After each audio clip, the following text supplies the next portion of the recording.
Assalamu alaikum wa rahmatullahi ta'ala wa barakatuh. On sait tous que les produits alimentaires sont consommables dans un temps limité. Mais quand les dates de ces produits sont expirées, si on continue à les consommer, cela va nuire à la santé de la personne. Cela s'applique complètement sur les anciennes fatwas classiques qui ont été dépassées en raison du contexte et ne sont plus du tout utilisables. Si nous regardons certaines des fatwas du passé, nous pouvons difficilement y croire.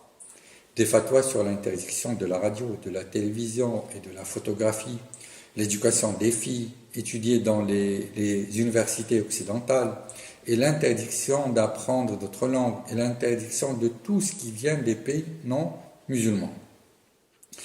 La chose la plus dangereuse à propos de ces fatwas, ce sont les fatwas d'excommunication, at-takfir.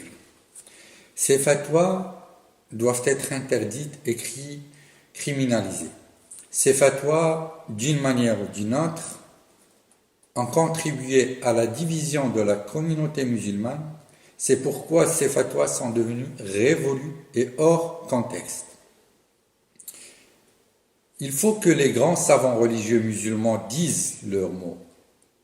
Ceux qui sont connus pour leur connaissance, pour leur savoir, pour qu'ils soient à la tête du changement et de la réforme.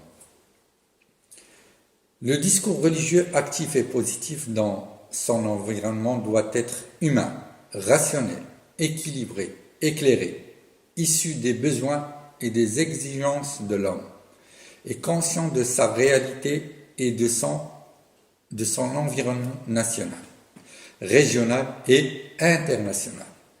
Notre religion islamique a été depuis son apparition et restera une religion universelle, progressiste, éclairante et humaniste, qui invite les gens de toutes les nationalités et croyances à la réflexion, à la perspicacité, à la raison et à la coexistence.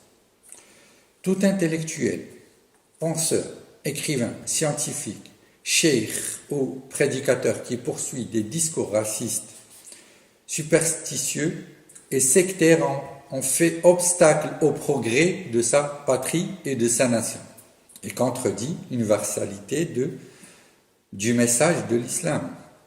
Notez que la religion islamique est venue pour éradiquer le sectarisme et le séparatisme, et aussi pour éliminer les mythes et restaurer l'esprit humain dans sa santé, sa liberté et sa dignité. Assalamu alaikum wa rahmatullah.